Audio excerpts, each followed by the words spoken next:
Hello every one, എവർക്കും വീണ്ടും xylem P S സിയുടെ പുതിയൊരു സെഷനിലേക്ക് സ്വാഗതം. നമ്മൾ ഡിഗ്രി പ്രിലിംസ് എങ്ങനെ മറികടക്കാം എന്നുള്ളത്. ഡിഗ്രി പ്രിലിംസ് എല്ലാം 2021 മുതൽ ഫസ്റ്റ് എക്സാം എന്ന് പറയുന്നത് 75/2021 തുടങ്ങി ഏറ്റവും ഇങ്ങോട്ടേക്ക് വരുന്ന സമയത്ത് നമുക്ക് ലാസ്റ്റ് എക്സൈസ് ഇൻസ്പെക്ടർ ആണെങ്കിലും അതിന് മുമ്പത്തെ പരീക്ഷകളാണെങ്കിലും എല്ലാം നോക്കുമ്പോൾ ലാസ്റ്റ് നിങ്ങൾ സെക്രട്ടേറിയറ്റിൻ്റെ കഴിഞ്ഞ വർഷത്തെ പ്രിലിംസ് ആണെങ്കിലും അതിൻ്റെ മുമ്പത്തെ ആണെങ്കിലും ഒക്കെ എല്ലാറ്റിനും ഒരേ പൾസ് നമുക്ക് കാണാൻ പറ്റും. എന്ന് വെച്ചാൽ എല്ലാ ഡിഗ്രി പ്രിലിംസും കൂടുതൽ ആളെ എടുക്കാനുള്ളതാണെങ്കിൽ നല്ല ടൈറ്റ് ആയിരിക്കും എക്സാം. ഇപ്പോൾ ഇവിടെ നിങ്ങൾ ഫോക്കസ് ചെയ്യുന്നത് SI ഉണ്ടാവും, അസിസ്റ്റന്റ് ജയിലർ ഉണ്ടാവും, എക്സൈസ് ഇൻസ്പെക്ടർ ഉണ്ടാവും, SBCID ഉണ്ടാവും. ഇതിനേക്കാളൊക്കെ അപ്പുറത്ത് ഏറ്റവും കൂടുതൽ നിയമനം നടക്കുന്ന കമ്പനി കോർപ്പറേഷൻ അസിസ്റ്റൻറ്റ് ഗ്രേഡ് 2 അതാണ് ഏറ്റവും കൂടുതൽ വേക്കൻസീസ് ഉള്ളതും. പിന്നെ യൂണിവേഴ്സിറ്റി അസിസ്റ്റൻറ്റും. അപ്പോൾ കൂടുതൽ ആളുകളും ഫോക്കസ് ചെയ്യുന്നതെന്ന് പറയുന്നത് 2 കമ്പനി കോർപ്പറേഷൻ അസിസ്റ്റൻറ്റ് ഗ്രേഡും 1 യൂണിവേഴ്സിറ്റി അസിസ്റ്റൻറ്റും. പിന്നെ ഓരോരുത്തർക്ക് ഫിസിക്കൽ ഉള്ളതിനനുസരിച്ചിട്ട് എന്ത് ചെയ്യും, ബാക്കിയുള്ളതൊക്കെ ഉണ്ടാവും. അപ്പോൾ ഇവിടെ ഇതുവരെ നടന്ന എല്ലാ പരീക്ഷകൾക്കും നമുക്ക് പ്രിലിംസിൻ്റെ കട്ട് ഓഫ് എന്ന് പറയുന്നത് ഒരു 50 റേഞ്ച് വരെയൊക്കെ ഉയർന്നു വരും ചെയ്തു, 36 വരെയൊക്കെ താഴ്ന്നു പോവുകയും ചെയ്തിട്ടുണ്ട്. ഈ ഒരു റേഞ്ചിനനുസരിച്ചിട്ട് ഒരു പ്രിലിംസ് പരീക്ഷ എഴുതുന്ന ഒരാൾ 50 മാർക്ക് കടന്നാൽ പ്രിലിംസ് കടന്നു എന്നുള്ള ഒരു സിറ്റുവേഷനാണ് ഇപ്പോൾ നമുക്കുള്ളത്, അല്ലേ? അപ്പോൾ നിങ്ങളും ആ ഒരു ധാരണ വെച്ച് വേണം എന്ത് ചെയ്യാൻ, പ്രിലിമിനറി അറ്റൻഡ് ചെയ്യേണ്ടതും. കാരണം പരീക്ഷ നല്ല ടഫായിരിക്കും, ടഫ് ആവുകയാണ് വേണ്ടത്. അപ്പോൾ അതുകൊണ്ട് തന്നെ ഒരുപാട് കയറി അറ്റൻഡ് ചെയ്യരുത്. പ്രത്യേകിച്ച് നമ്മൾ 80, 90, 75 ഒക്കെ കിട്ടിയാലേ പ്രിലിംസ് കടക്കുള്ളൂ എന്നുള്ളൊരു സാഹചര്യം നിലവിലില്ല. ഒരു 50+ കിട്ടിക്കഴിഞ്ഞാൽ നിങ്ങൾ എന്ത് കടക്കും, നിങ്ങൾ പ്രിലിംസ് കടക്കും. അപ്പോൾ അതിന് വേണ്ടിയിട്ട് എന്തൊക്കെ കാര്യങ്ങളാണ് നിങ്ങൾ ശ്രദ്ധിക്കേണ്ടത്? ക്വസ്റ്റ്യൻ പേപ്പർ കിട്ടിക്കഴിഞ്ഞാൽ ആദ്യം ഏത് അറ്റൻഡ് ചെയ്യണം എന്നുള്ള ചോദ്യങ്ങളൊക്കെ ഉണ്ട്. അപ്പോൾ ഇവിടെ നിങ്ങൾക്ക് സിലബസിലാണെങ്കിൽ 50 മാർക്ക് GK ആണ്, 50 മാർക്ക് മാത്സ്, മലയാളം, ഇംഗ്ലീഷ്, ഈ 3 വിഷയങ്ങളാണ്. ഇവിടെ നിങ്ങൾക്ക് ടൈം കൊടുത്തു കഴിഞ്ഞാൽ സ്കോർ ചെയ്യാൻ പറ്റുന്ന മാർക്ക് 50 മാർക്കാണ്.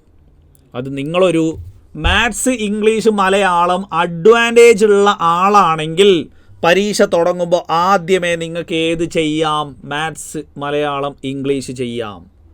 നേരെ മറിച്ച് ഈ ഭാഗം ടഫായിട്ടുള്ള ആളാണ് എന്നുണ്ടെങ്കിൽ അയാൾക്ക് GK പാർട്ട് ആദ്യം ചെയ്യാം. അപ്പോൾ നിങ്ങൾ ഇതിൽ രണ്ടിൽ ഏത് വിഭാഗമാണോ അതിനനുസരിച്ച് നിങ്ങൾക്ക് maths and mental ability, English, Malayalam ചെയ്യണോ GK ചെയ്യണോ എന്ന് തീരുമാനിക്കാം. ഇനിയോ മാത്സ്, ഇംഗ്ലീഷ്, മലയാളത്തിൽ 30-35 നിങ്ങൾക്ക് ഉറപ്പാണ് എന്നുണ്ടെങ്കിൽ പിന്നെ GK പാർട്ടിൽ നിങ്ങൾക്ക് 25-35 മാർക്ക് സ്കോർ ചെയ്താൽ തന്നെ നല്ല മാർക്കായി. അതായത് ഇവിടെ 30ഉം ഇവിടെ ഒരു 20ഉം ആകുമ്പോഴത്തേക്ക് തന്നെ നമ്മൾ എന്ത് കടന്നു, 50 എന്നുള്ള ആ ഒരു ടാർഗറ്റ് നമ്മൾ കടന്നു. അപ്പോൾ മാക്സിമം നിങ്ങൾ അറ്റൻഡ് ചെയ്യേണ്ടതും ഒരു 65-75, 65-70 വരെയൊക്കെ പോയാൽ തന്നെ ഇനി ഒരു 4-5 നെഗറ്റീവ് അടിച്ചാലും നിങ്ങൾ സേഫാണ്. 50 മുകളിൽ തന്നെ നിങ്ങൾക്ക് മാർക്ക് ഉണ്ടാവും. ഇതൊക്കെ ഞാൻ പറയുന്നത് പരീക്ഷ നല്ല ടഫാണ്. ഇതുവരെ നടക്കുന്ന പ്രിലിംസൊക്കെ ഈ ഒരു റേഞ്ചിൽ തന്നെയാണ്, അതിൻ്റെ ബേസിലാണ് പറയുന്നത്. 100 മാർക്കും സിമ്പിളായിട്ടുള്ള ചോദ്യങ്ങളാണെങ്കിൽ ഈ അവസ്ഥ ആവശ്യമില്ല. അപ്പോൾ നമ്മൾ ഡിഗ്രി പ്രിലിംസിൻ്റെ ആ ഒരു പൾസ് വെച്ചിട്ടാണ് പറയുന്നത്. നിങ്ങൾക്ക് ഒരു 65-70 എണ്ണം കറപ്പിച്ചാൽ തന്നെ നിങ്ങൾ 50+ കടക്കും. പിന്നെയോ നിങ്ങളൊരു കാര്യം കൂടെ അറിയേണ്ടത്, നമുക്ക് 2 കമ്പനി കോർപ്പറേഷൻ അസിസ്റ്റൻറ്റിലും കൂടെ ഏകദേശം 3000-ഓളം വേക്കൻസീസ് തന്നെ നികത്താനുണ്ട്. അപ്പോൾ മെയിൻ എക്സാമിൽ നിന്ന് സെലക്ട് ചെയ്യപ്പെടുന്നതന്നെ അതിൽ കൂടുതൽ, അതിൻ്റെ ഒരു 3 ഇരട്ടി എന്നൊക്കെ പറഞ്ഞു കഴിഞ്ഞാൽ ഏകദേശം ഒരു 8000-9000 ആളുകളൊക്കെ മെയിൻസ് കഴിഞ്ഞിട്ട് തന്നെ എന്ത് ചെയ്യണം, സെലക്ട് ചെയ്യണം. 2 കമ്പനി കോർപ്പറേഷൻ അസിസ്റ്റൻറ്റ് ഗ്രേഡ്. അപ്പോൾ ഓരോന്നിലും മിനിമം 1500 വേക്കൻസി ആയാൽ തന്നെ 2ലും കൂടെ ഏകദേശം 3000 വേക്കൻസി ആയില്ലേ. അതിൻ്റെ 3 ഇരട്ടി എന്ന് പറയുമ്പോൾ തന്നെ 9000 ആയി. അപ്പോൾ അത്രയും ആളുകളെ മെയിൻ ലിസ്റ്റിൽ മെയിൻ എക്സാം കഴിഞ്ഞ് ഉൾപ്പെടുത്തണമെന്നുണ്ടെങ്കിൽ പ്രിലിംസ് പാസ്സാവുന്നവരുടെ എണ്ണം 30,000-40,000 ഒക്കെ കൊടുത്താലാണ് ആ പരീക്ഷ വളരെ വൃത്തിക്ക് എന്ത് ചെയ്യാൻ പറ്റുക, നടത്താനും പറ്റുക.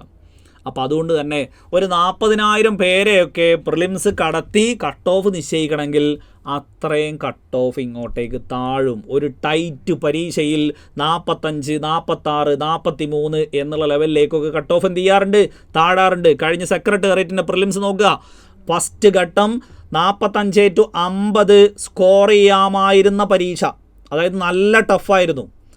ആ പരീക്ഷയ്ക്ക് രണ്ടാം ഘട്ടം 50-60 സ്കോർ ചെയ്യാമായിരുന്ന കുറച്ച് ലിബറലായിട്ടുള്ള പരീക്ഷയായിരുന്നു.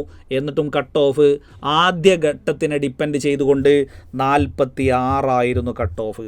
അത് സെക്രട്ടേറിയറ്റ് അസിസ്റ്റൻ്റ്, അതായത് 300-400 മാത്രം വേക്കൻസി നികത്തപ്പെടുന്നൊരു പരീക്ഷയായിട്ട് പോലും. അപ്പോൾ ഇവിടെ എന്ത് ചെയ്യും?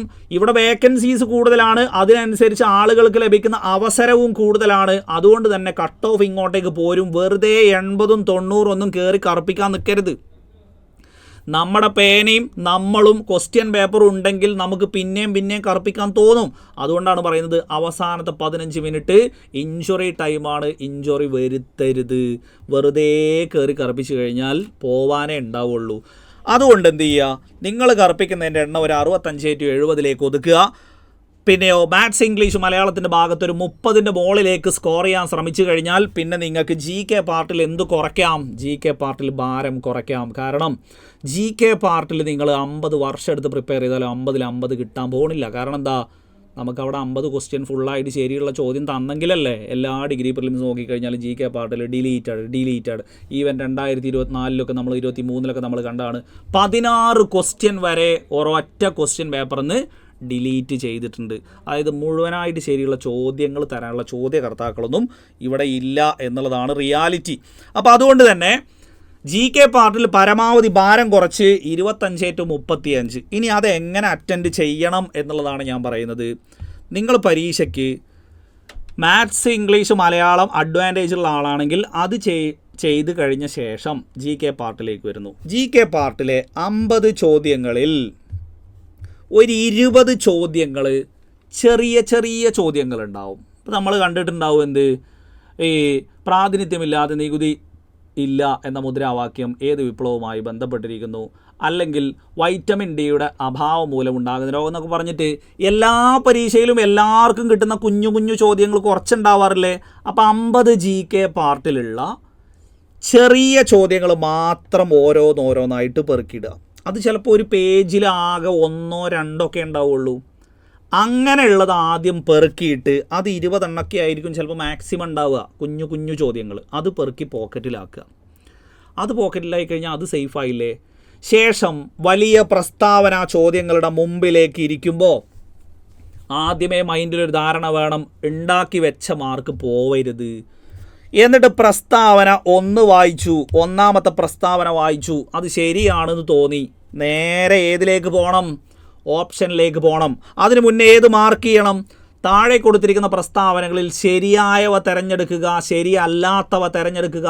ഏതാണ് കണ്ടെത്തേണ്ടത് എന്നുള്ളത് ഉറപ്പിക്കുക, അതിനൊരു വരയിടുക. അപ്പോൾ നിങ്ങൾക്ക് ഏത് മാറിപ്പോവില്ല.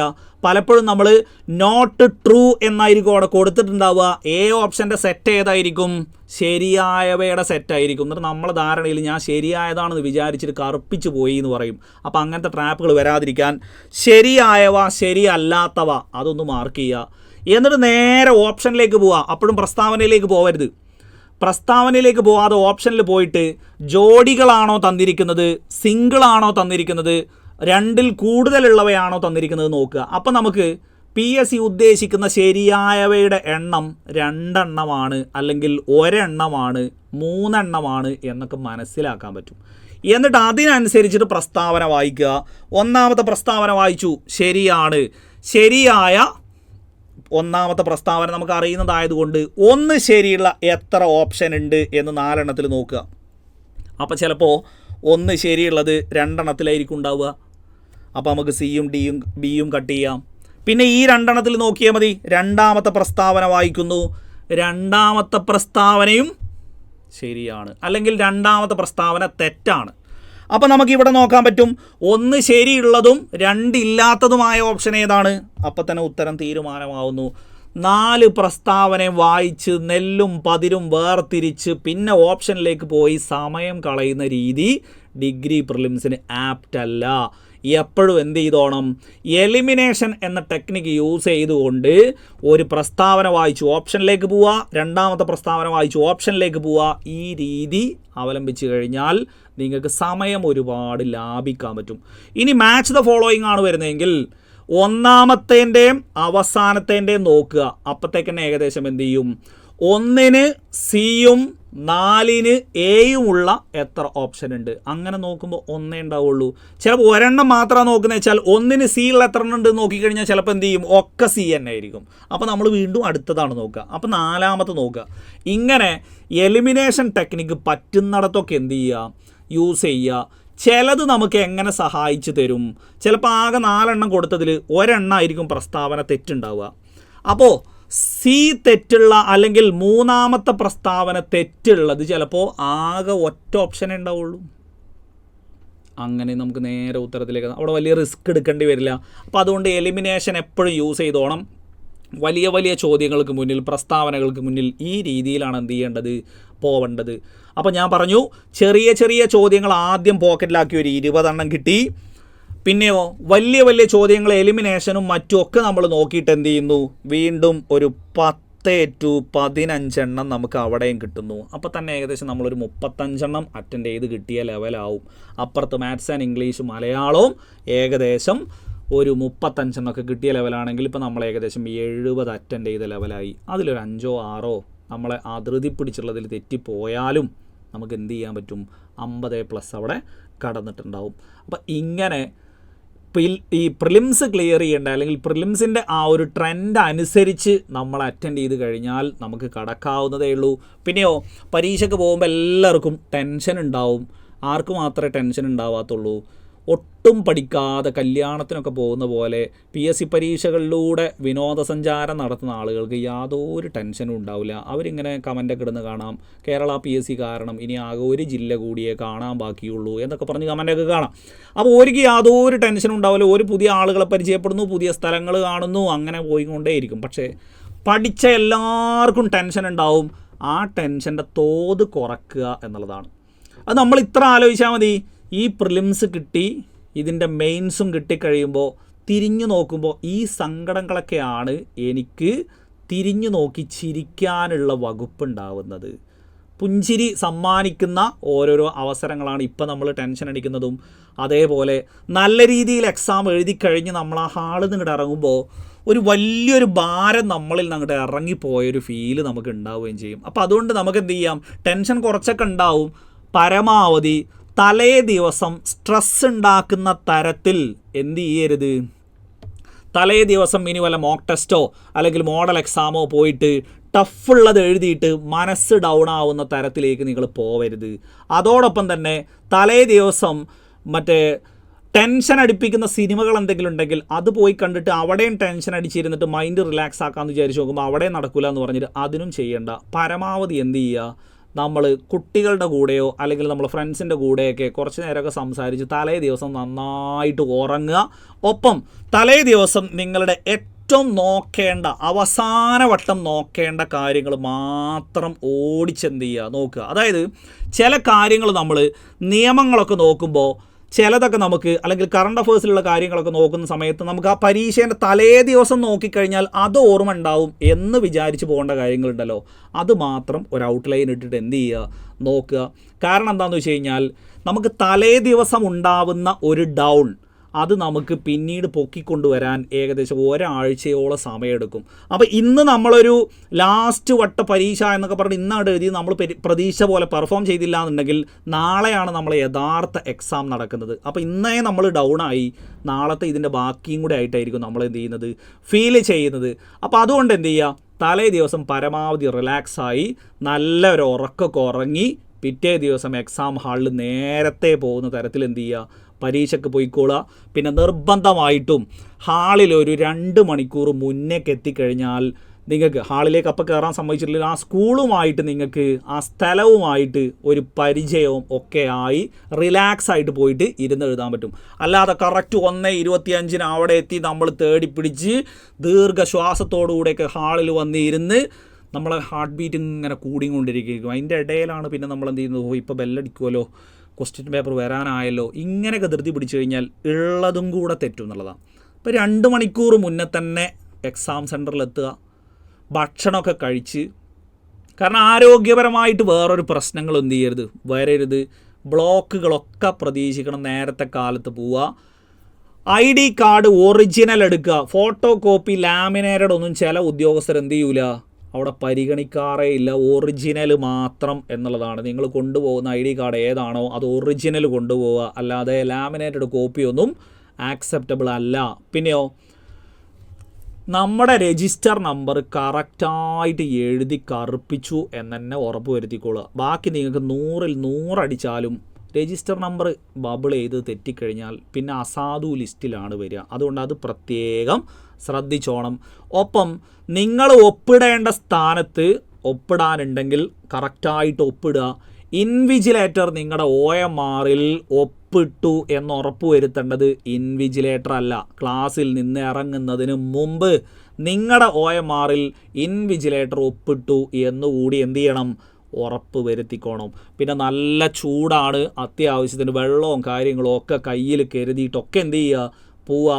തളരരുത്. കാരണം ഈ മെയ് 2-ാം തീയതി ഫസ്റ്റ് ഘട്ടമുള്ള ആളുകൾക്ക് മെയ് 2 എൻ്റെ ദിവസമാണ് എന്ന് പറയാൻ പറ്റണം. പിന്നീട് നമുക്ക് പറയണമെന്ത്, May 2 was a watershed moment in my history എന്ന് പിന്നീട് നമുക്ക് പറയാൻ പറ്റണം. PSC ഒരു ക്വസ്റ്റ്യൻ പേപ്പറിൽ ചോദിച്ച ചോദ്യമാണ്. വാട്ടർ ഷെഡ് മൂവ്മെൻറ്റ് എന്ന് പറഞ്ഞാൽ ടേണിംഗ് പോയിൻ്റ് എന്നാണ് അർത്ഥം. ഫ്രഞ്ച് റവല്യൂഷൻ്റെ ക്വസ്റ്റ്യൻ പേപ്പറിലാണ് ചോദിച്ചത്. French revolution was a watershed moment in modern history എന്നൊരു ചോദ്യം.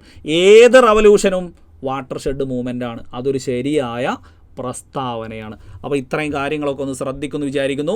മെയ് 2-ാം തീയതി ആദ്യഘട്ടമുള്ളവർക്കാണെങ്കിലും ഇനി 2-ാം ഘട്ടം വരുന്നവർക്കാണെങ്കിലും ഈ വർഷത്തെ ഡിഗ്രി പ്രിലിംസ് ഞാൻ വളരെ കൂളായിട്ട് മറികടക്കും. എന്നിട്ട് ഞാൻ മെയിൻസിനുള്ള പഠനവും എന്ത് ചെയ്യും, സ്റ്റാർട്ട് ചെയ്യും. അങ്ങനെ 2026 എൻ്റെ ജീവിതത്തിൽ ഒരു ടേണിംഗ് പോയിൻ്റായിട്ട് മാറുക തന്നെ ചെയ്യും. എന്തായാലും പറ്റുമെങ്കിൽ ഈ പറയുന്ന എല്ലാ ഡിഗ്രി പ്രിലിംസും ഞാൻ ഒരൊറ്റ പരീക്ഷ കൊണ്ട് ക്ലിയർ ചെയ്യും. എന്നിട്ട് എണ്ണം പറഞ്ഞ പോസ്റ്റുകളിൽ ഞാൻ മുൻനിര റാങ്കിലുണ്ടാവും എന്ന കോൺഫിഡൻസോടുകൂടി എന്ത് ചെയ്യുക, പരീക്ഷ അറ്റൻഡ് ചെയ്യുക. വേറെ ടെൻഷനും കാര്യങ്ങൾക്കും ഒന്നും വകവെക്കണ്ട. ഇതൊക്കെ ഇതിൻ്റെ ഭാഗമാണ്.